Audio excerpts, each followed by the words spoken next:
Hello students, मैं राजकुमार सिंह और आप लोग ये इस प्लेटफॉर्म पे फिजिक्स पढ़ रहे हैं। कल वीडियो में इस वजह से नहीं डाल पाया क्योंकि मेरा लैपटॉप ख़राब हो गया है और आज कैसे भी करके इधर उधर से मैंने अरेंज किया आप लोगों के लिए कि मैं आप लोगों तक एक वीडियो पहुंचा सकूं। इसलिए चलो हम आगे पढ़ेंगे अब नेक्स्ट टॉपिक। पिछली बार हमने देखा था कि आवेशन की विधियाँ क्या होती हैं और उससे पहले हमने देखा था कि आवेश क्या है, क्योंकि हमारा फिजिक्स में पहले यूनिट का पहला चैप्टर चल रहा है जिसका नाम है विद्युत क्षेत्र, विद्युत आवेश एवं क्षेत्र। ठीक है, तो आज का टॉपिक है हमारा कि जो आवेश होते हैं, ठीक है, तो उस आवेश की प्रॉपर्टीज क्या होती हैं, उनके गुणधर्म क्या होते हैं, कि उनकी वो किस किस तरीके से वर्क करते हैं, ये हमको देखना है।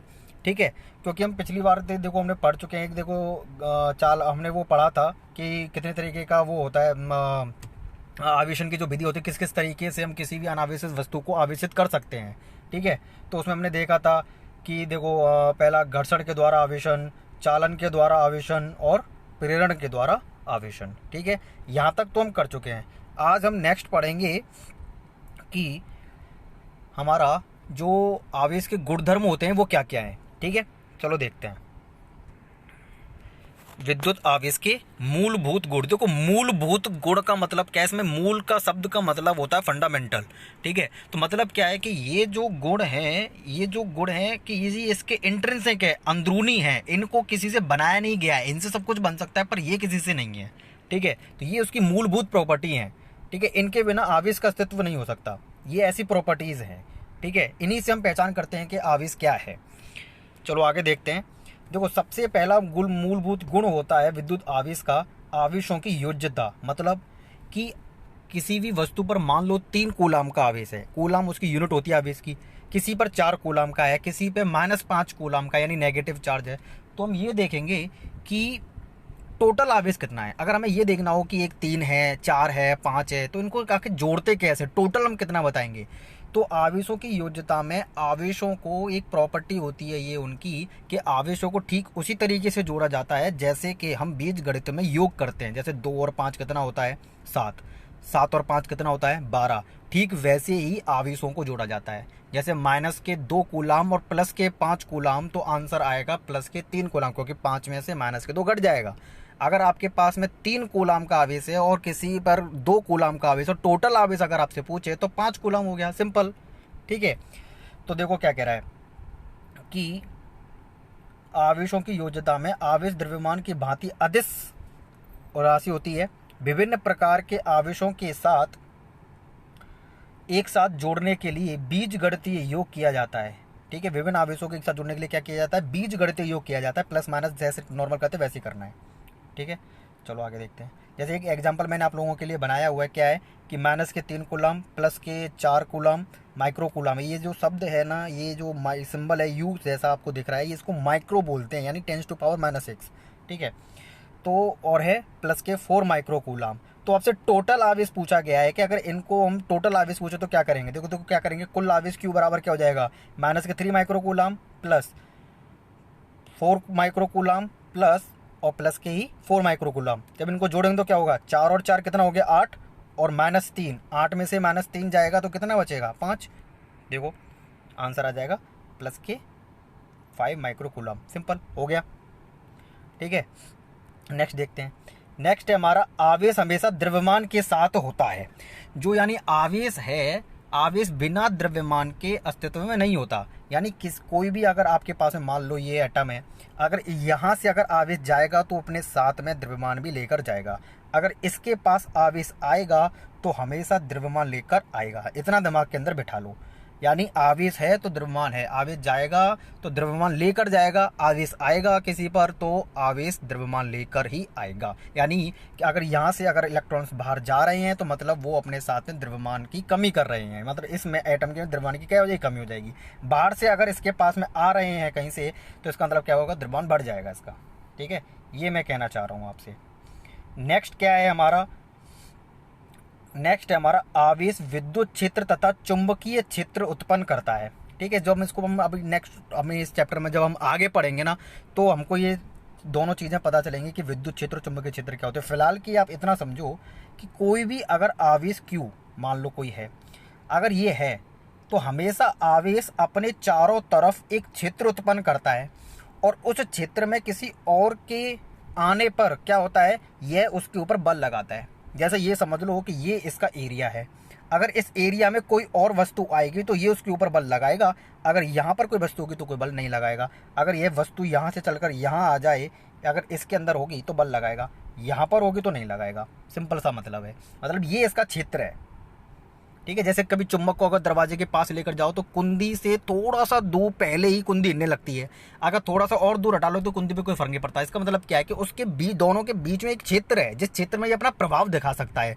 ठीक उसी तरीके से आवेश का एक क्षेत्र होता है जिसमें ये अपना प्रभाव दिखा सकता है। ठीक है, तो ये इतने एरिया में क्या दिखा सकता है, अपना प्रभाव दिखा सकता है, इसके अलावा इसका कोई प्रभाव नहीं होगा।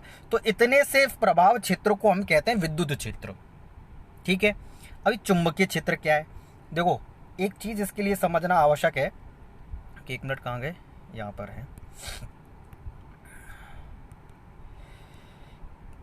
एक मिनट, हाँ। तो एक चीज़ हमें पता है कि हमें इस क्लास में आवेश की दो स्थिति पढ़नी है। एक आवेश हमारा रुका हुआ है, मतलब स्थिर पोजीशन में है, ठीक है, स्थिर है, और दूसरा आवेश क्या कर रहा है, गति कर रहा है। ठीक है, दो स्थिति पढ़नी है। अगर देखो, अगर आवेश स्थिर है तो अगर आवेश स्थिर है तो उस कंडीशन में आप क्या कर देंगे कि वह हमेशा विद्युत क्षेत्र बनाएगा। अगर आवेश गति कर रहा है तो वह विद्युत क्षेत्र तो बनाएगा, साथ में चुंबकीय क्षेत्र भी बनाएगा। जैसे चुंबक के गुण होते हैं ना, वो गुण आ जाते हैं उसके अंदर में। इतना तुमको समझ के रखना है कि अगर आवेश स्थिर अवस्था में, देखो विद्युत क्षेत्र कब बनेगा, मैंने यहाँ पे लिखा हुआ है, यदि आवेश स्थिर अवस्था में है तो विद्युत क्षेत्र बनेगा चारों तरफ। और चुंबकीय क्षेत्र कब बनेगा, जब आवेश गति अवस्था में है।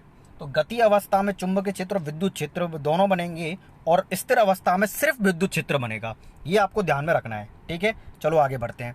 नहीं समझ में आया तो कमेंट में बता देना मेरे को कि ये टॉपिक हमको समझ में नहीं आया है या ये पॉइंट समझ में नहीं आया है। ठीक है, तो मैं तुमको नेक्स्ट वीडियो में क्लियर कर दूंगा। ठीक है, चलो आगे बढ़ते हैं। नेक्स्ट क्या है हमारा, आवेश संरक्षण। आवेश संरक्षण का क्या मतलब है कि आवेश हमेशा संरक्षित रहता है। आवेश क्या रहता है, संरक्षित रहता है। संरक्षित का मतलब क्या है, ये थोड़ा ठीक से लिख लेना, थोड़ा गलत लिख गया ये देख लेना। ठीक है, तो क्या है, आवेश संरक्षण का मतलब क्या है कि आवेश को ना तो आप उत्पन्न कर सकते हो, ऐसा नहीं है कि आप बाहर से कोई, चलो लैब में चले गए और लैब में जाके कोई आवेश बना दो, ऐसा नहीं हो सकता। प्रकृति में पहले से ही आवेश मौजूद है और उसी आवेश से ही आप काम करेंगे। मतलब आवेश को ना तो आप उत्पन्न कर सकते हैं और ना ही उसको नष्ट कर सकते हैं। सिर्फ आवेश को एक वस्तु से दूसरी वस्तु में स्थानांतरित किया जा सकता है और कुछ नहीं किया जा सकता। ठीक है, ऐसा नहीं कि किसी के पास -2 माइक्रोकूलम आवेश है मान लो, तो आप उसको करो कि चलो मैं इसको हमेशा के लिए फिनिश कर दूं, हटा दूं, ऐसा नॉट पॉसिबल, ऐसा नहीं हो सकता है। ठीक है, चलो आगे देखते हैं। तो ये क्या कह रहा है, देखो प्रकृति में पाया जाने वाला आवेश हमेशा संरक्षित रहता है, अर्थात आवेश को ना तो उत्पन्न किया जा सकता है और ना ही नष्ट किया जा सकता है। इसे केवल एक वस्तु से दूसरी वस्तु में स्थानांतरित किया जा सकता है। ठीक है, चलो एक एग्जाम्पल मैं देता हूँ, उसको नोट डाउन कर लेना एग्जाम्पल में ही। ठीक है, देखो क्या है, मान लो आपके पास में यूरेनियम है। यूरेनियम का परमाणु क्रमांक होता है 92 और परमाणु द्रव्यमान होता है 238। ठीक है, अच्छा, ये यूरेनियम जो एलिमेंट होते हैं यार, ये रेडियोधर्मी एलिमेंट होते हैं, और रेडियो एक्टिव एलिमेंट्स में क्या होता है कि वे स्वतः ही विकटित होते रहते हैं। तो जब इसका विघटन होता है तो एक अल्फा कण जब इसके अंदर से निकलता है तो ये थोरियम में बदल जाता है, और थोरियम का बनने का मतलब है कि ये हो गया 90 और ऊपर से 4 जाएगा तो ये हो जाएगा 234। निकला क्या इसके अंदर से, एक अल्फा कण। अल्फा कण का मतलब होता है हीलियम का परमाणु, और हीलियम का परमाणु क्रमांक कितना होता है 2 और द्रव्यमान कितना होता है 4। ठीक है, यानी इसमें से ये निकल गया, कौन निकल गया, ये हीलियम। तो हीलियम का मतलब क्या है कि इसके परमाणु क्रमांक में 2 की कमी हो जाएगी क्योंकि यहाँ 2 है और यहाँ पे 4 है, तो इसलिए इसके द्रव्यमान में कितनी कमी हो जाएगी, 4 की, इसीलिए तो 234 और 90 बना। ठीक है, तो मतलब क्या है, आवेश संरक्षण का मतलब क्या है कि देखो यूरेनियम से थोरियम बन गया तो ये 92 से 90 हो गया। ठीक है, तो जब 92 से 90 हुआ है तो हीलियम निकला भी तो 2 यहाँ चला गया, हीलियम में बदल गया ना। तो देखो 92 यहाँ पे टोटल आवेश है आपके पास में, तो यहाँ पे कितना है 90 और यहाँ पे कितना है 2। 90 और 2 जोड़ोगे तो आपको कितना मिलेगा 92, और यहाँ भी कितना है 92। तो रिएक्शन बैलेंस है। ठीक है, ये मैं कहना चाह रहा हूँ कि आवेश हमेशा संरक्षित होता है। एक वस्तु से दूसरी वस्तु में आवेश स्थानांतरित तो हो सकता है। देखो यहाँ से 92 से 2 चले जाएंगे तो ये बदल गया ना, थोरियम में आ गया, चेंज हो गया। बट टोटल अगर आप ये सब देखोगे तो जो बदला यानी जो कमी हुई वो कहाँ पर चलेगी, हीलियम के पास में चलेगी, हीलियम के रूप में निकल गया, बाहर निकल गया। ठीक है, चलो आगे देखते हैं। नेक्स्ट हमारा क्या है, आवेश का क्वांटीकरण। ठीक है, ये क्वांटमीकरण है, क्वांटमीकरण। ठीक है, क्वांटमीकरण, आवेश का क्वांटमीकरण। क्वांटमीकरण का मतलब क्या है, यहाँ पे ये इस बात से ये कहना चाह रहा है कि देखो, एक जरा ध्यान से समझना इस पॉइंट को, बहुत इंपॉर्टेंट पॉइंट है कि ये कहना चाह रहा है कि प्रकृति में जो न्यूनतम आवेश स्थित है, उपस्थित है प्रकृति के अंदर में, न्यूनतम आवेश। क्योंकि हमें पता है कि एक एटम में इलेक्ट्रॉन होते हैं और प्रोटॉन भी होते हैं और न्यूट्रॉन भी होते हैं। प्रोटॉन और जो न्यूट्रॉन होते हैं वो नाभिक में, और बाकी के इलेक्ट्रॉन घूमते रहते हैं चारों तरफ। इतना तो हमको पता है। ठीक है, और हमने ये भी पता है कि परमाणु जो होता है वो इलेक्ट्रॉन, प्रोटॉन, न्यूट्रॉन से मिलकर बना होता है। ठीक है, तो जो मूलभूत कण होते हैं, जैसे इलेक्ट्रॉन जो होता है हमारा मूलभूत कण होता है, इससे सभी परमाणु बनकर बने हैं। इसका मतलब क्या है कि आप इलेक्ट्रॉन से नीचे नहीं जा सकते, ये मूलभूत हो गया। तो ये सबसे छोटी इकाई क्या है आवेश के पास में, इलेक्ट्रॉन। इलेक्ट्रॉन सबसे छोटा है। ठीक है, तो इलेक्ट्रॉन सबसे छोटा है तो इस पर जो आवेश होगा वो भी तो सबसे छोटा होगा। ठीक है, तो यानी प्रकृति में जो न्यूनतम आवेश पाया जाता है वह कितना है, जो इलेक्ट्रॉन के पास में आवेश होता है कितना होता है, 1.67 इंटू 10⁻⁻⁹। यही तो होता है। ई की वैल्यू कितनी होती है, 1 पॉइंट, ये पॉइंट है बेटा, है जीरो नहीं है ये, तो 1.67 इंटू 10⁻⁻⁹ इतना होता है। ठीक है, एक ई के पास में आवेश, ये न्यूनतम आवेश है प्रकृति में पाया जाने वाला। तो ये क्या कह रहा है कि किसी भी वस्तु पर जो आवेश होगा, ठीक है, किसी भी वस्तु पर जो भी आवेश होगा वह हमेशा इस ई के पूर्ण गुणज में होगा। ठीक है, मतलब कि किसी भी वस्तु पर आवेश हो सकता है 2e, किसी भी वस्तु पर आवेश हो सकता है 3e, किसी पर हो सकता है 4e।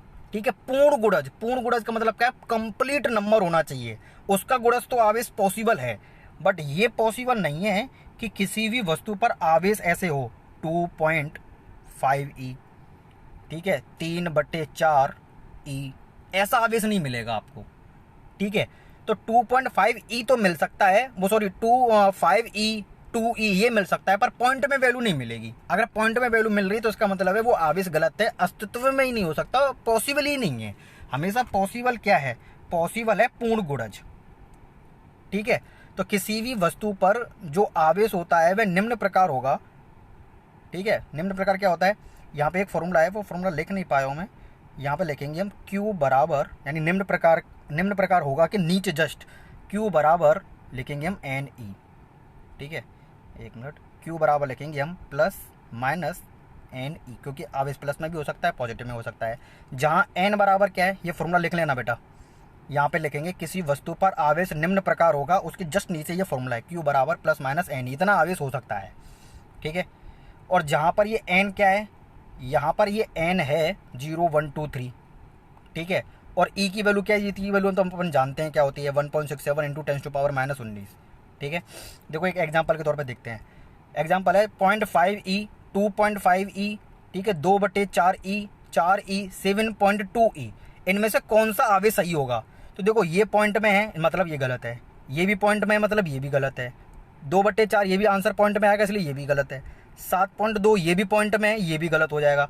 तो इसलिए आंसर कौन सा सही होगा, आंसर हमारा ये सही होगा 4e, ये पॉइंट में नहीं है। ये कहना चाह रहा है क्वांटमीकरण। क्वांटमीकरण का मतलब क्या होता है कि किसी आवेशित वस्तु पर आवेश एक न्यूनतम आवेश के पूर्ण गुणक के रूप में ही हो सकता है।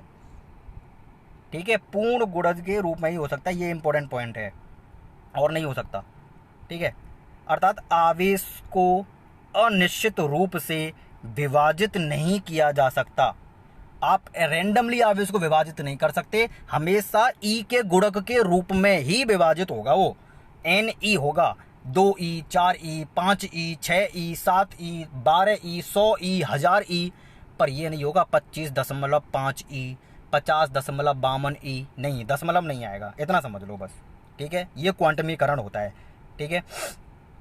ये हमारी क्या है, आवेशों की प्रॉपर्टी या उनके गुण धर्म है। आवेशों को हम सिंपली जोड़ेंगे जैसे बीजगणित में जोड़ते हैं, ठीक है। और आवेश हमेशा संरक्षित रहता है, ठीक है। और पॉइंट क्या है कि आवेश हमेशा क्या रहेगा, आवेश हमेशा द्रव्यमान के साथ में रहता है। विद्युत आवेश जो होता है वो अपने चारों तरफ क्षेत्र उत्पन्न करता है, एक तो विद्युत क्षेत्र और दूसरा क्या है, चुंबकीय क्षेत्र। विद्युत क्षेत्र कब बनाएगा, जब आवेश स्थिर होगा। चुंबकीय क्षेत्र कब बनाएगा, जब आवेश गति कर रहा होगा, ठीक है। जब गति करता है, गतिमान आवेश जो होता है वो विद्युत क्षेत्र भी उत्पन्न करता है और चुंबकीय क्षेत्र भी उत्पन्न करता है। बट जब स्थिर आवेश होता है वो सिर्फ विद्युत क्षेत्र उत्पन्न करता है, ठीक है। तो आज के लिए इतना ही, ठीक है। कल हम बहुत इंपॉर्टेंट लॉ पढ़ेंगे, ठीक है, जो कि है कूलाम का लॉ, ठीक है। कूलाम ने क्या नियम दिया है इन आवेशों के रिलेटेड, वो हम पढ़ेंगे। ये ठीक उसी प्रकार है, मतलब उसके जैसा नहीं है, मतलब कुछ कुछ आपको दिमाग में लगा सकते हो, जैसे कि ग्रेविटेशनल लॉ है, ठीक है। न्यूटन का गुरुत्वाकर्षण का नियम है, उसने द्रव्यमानों के लिए दिया है और कूलाम ने आवेशों के लिए दिया है। जैसे ग्रेविटेशनल यानी गुरुत्वाकर्षण का बल F बराबर G m1 m2 upon r square होता है, वैसे ही आवेश के दो आवेशों के मध्य लगने वाला जो बल होता है उसको हम कूलाम का बल कहते हैं या फिर विद्युत बल कहते हैं, जो कि F बराबर K(Q1Q2) अपॉन r स्क्वायर होता है, ठीक है। ये हम नेक्स्ट स्लाइड में देखेंगे। उससे पहले आपको गुरुत्वाकर्षण का बल पढ़ लेना है, जो आपका 5वां चैप्टर है उसमें आप पढ़ लेना, उसको एक बार पढ़कर आना उसको, उस चैप्टर को, ठीक है। मैंने तुमको बोला था ये चैप्टर इंपॉर्टेंट है, इनको पढ़ लेना, काम आएंगे। तो आप गुरुत्वाकर्षण वाला चैप्टर पूरा ठीक से पढ़ेंगे, तो कि अब यहां से असली चीज शुरू होगी। आप आवेश से अवगत हो चुके हैं कि आवेश क्या है, ठीक है। आवेश से अवगत हो चुके हैं, आवेश की विधियों से आप अवगत हो चुके हैं और आपने ये भी पढ़ लिया कि आवेशों की प्रॉपर्टीज क्या क्या हैं, ठीक है। आवेशों को सिंपली जोड़ेंगे जैसे आप बीजगणित में जोड़ते हैं। आवेश हमेशा द्रव्यमान के साथ जाता है, आवेश संरक्षित रहता है, आवेश को ना उत्पन्न कर सकते हो, ना आवेश को आप क्या कर सकते हो, नष्ट कर सकते हो। आवेश का क्वांटमीकरण का मतलब क्या है, क्वांट के रूप में रहता है, मतलब आवेश हमेशा ई के गुणक के रूप में होगा, ठीक है। न्यूनतम आवेश का गुणक, न्यूनतम आवेश का गुणक यानी ई का गुणक, ई में गुणा होगा 2 4 5 6 7 8 10, पूर्ण गुणक, कंप्लीट नंबर, फ्रैक्शन नहीं होगा, दशमलव नहीं होगा, ठीक है। ओके, यहां तक रखते हैं, इसको ठीक से समझ लेना है। नेक्स्ट स्लाइड में हम कूलाम का लॉ पढ़ेंगे और इसके नोट्स बना लेना। और भाई चैनल को ज़्यादा सब्सक्राइब कर दो और इसको ज़्यादातर लोगों तक पहुंचाओ, इसको लोग कम देख रहे हैं इनको, ठीक है। और बेल आइकन को भी दबा देना इसमें, ठीक है, ताकि आपको नोटिफिकेशन मिल जाए। ओके, चलिए।